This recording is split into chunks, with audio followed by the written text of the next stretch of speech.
Skydiving, Bodyflight, and Physics?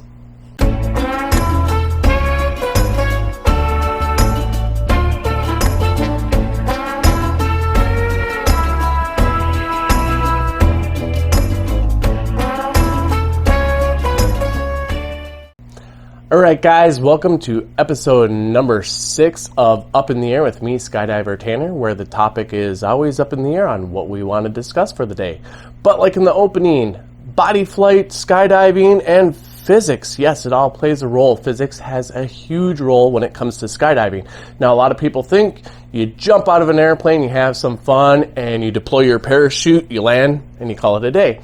Well, it's not really the case. You want to make sure that you are in the safest, most stable body position when you go to deploy your parachute, because you do not want to end up in a big old tangled mess and have to try to figure that out while you're falling toward the earth at 120 miles per hour. So today I have a little friend with me.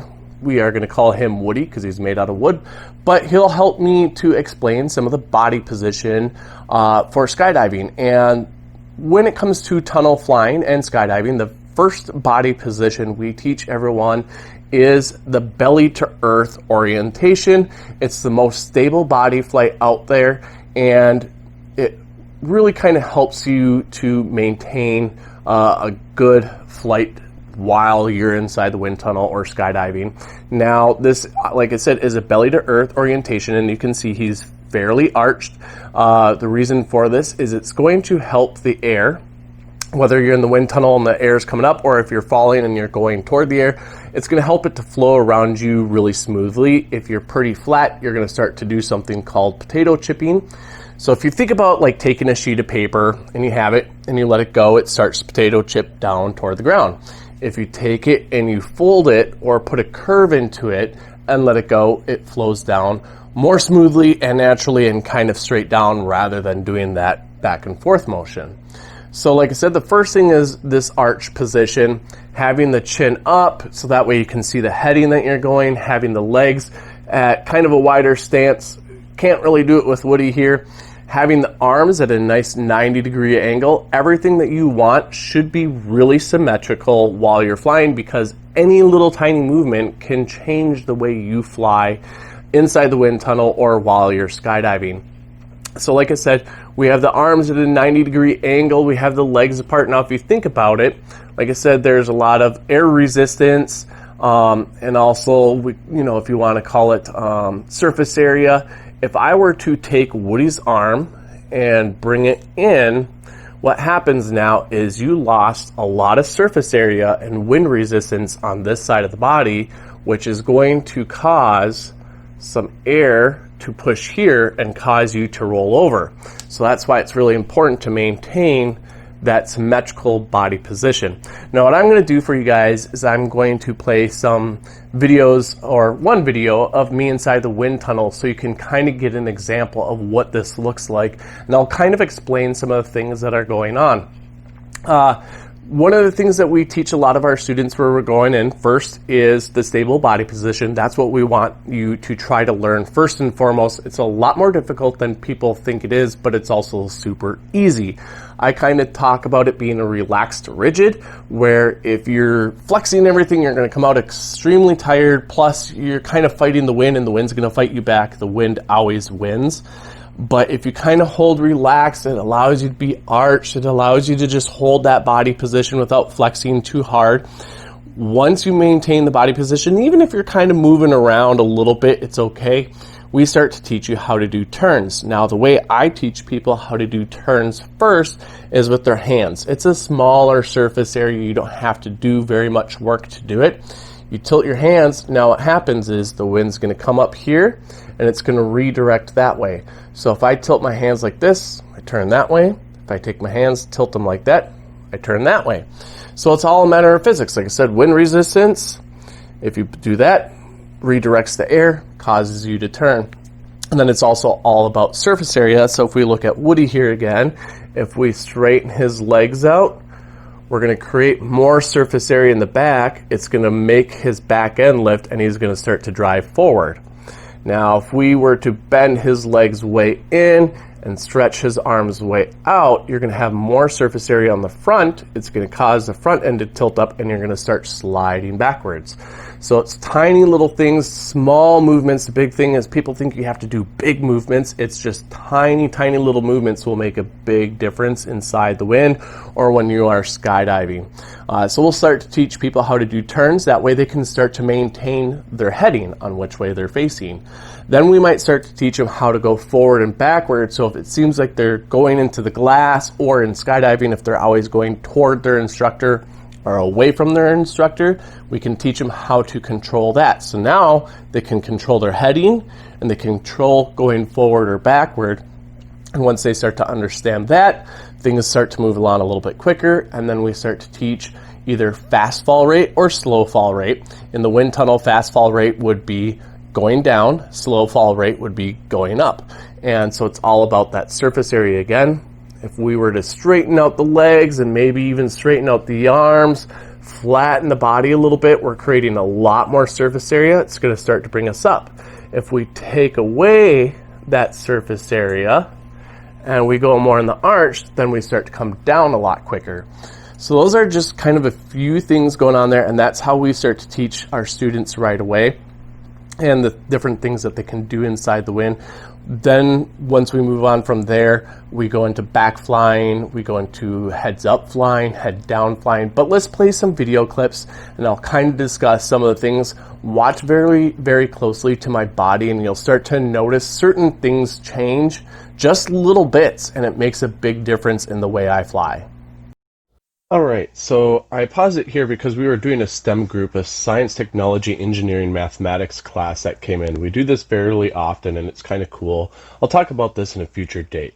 Here I'm showing to get the legs wide, the arms up, the chin up, and just fall in, and it puts you in that body position right away when you start flying. I'm going to start showing them how to turn by using the hands like I showed earlier. Just tilt the hands a little bit, helps take me around. Tilt them the other way, go back the other direction. Now here I'm going to start to show them how to turn with the legs. Just a little bit of inflection, turns me, same with the other leg, turns me around. Then I start to show them how to go up. I just use my head, just a little bit of that extra surface area by putting my head down helps me to go up, kind of flattens the body a little bit. Getting the chin up helps the air slip by and I start to come back down. Now I show them to go forward by bringing my arms in and putting my arms out to go backwards, arms in to go forward, arms out to go backwards. And then I show them with my legs. If I straighten my legs, I go forward. If I bend my legs, I go backwards. Straighten my legs forward, bend my legs backwards. Then I start to show side slides, arm and leg slightly out, go side to side. If you use the same arm, same leg, go side to side, and that's how that works for side slides. We're going to kind of pause the video right here, and now we'll bring in a different person. Now this guy has an amputation, as you can see. So he's missing half of his arm. What I had him do now to counteract the fact that he's kind of missing part of his arm is I had him take his left hand and stretch it more in front of his face. So that way it kind of brings up a little bit of surface area to the other side and it counteracts. So you can even see how you can fly with one arm perfectly fine. Now this is his first time flying. This is pretty amazing to see someone do.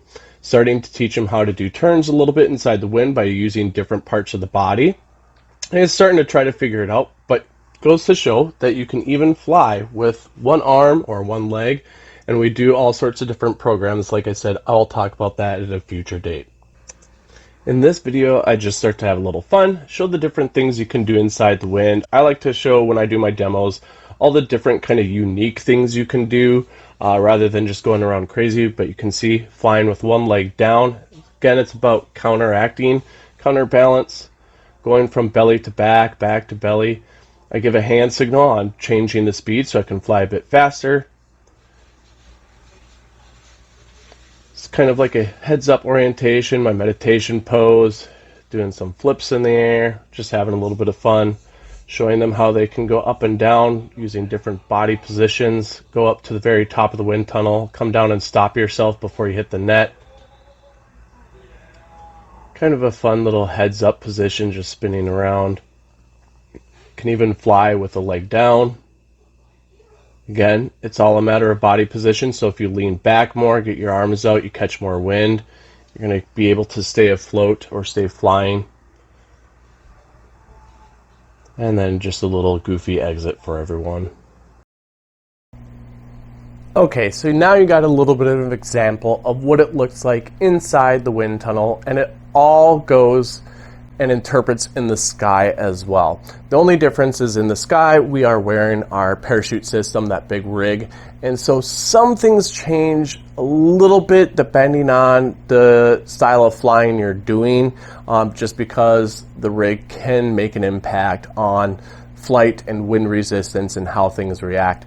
But the next video that I come up with for Bodyflight, which may not be the next one, but future date, we'll start teaching a little bit about back flying and the body position for that and how it all boils down to surface area and wind resistance and how to maintain that body flight.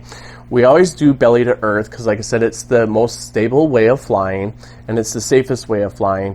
Then we move on to back flying, because back flying you can fly either at a very slow speed or at an extremely fast speed very stably. So when we start to learn how to do a heads up flying, some people call it sit flying, or if we go into head down flying, it's at a very fast wind speed because there's a lot less surface area being presented to the wind in order for us to maintain flight.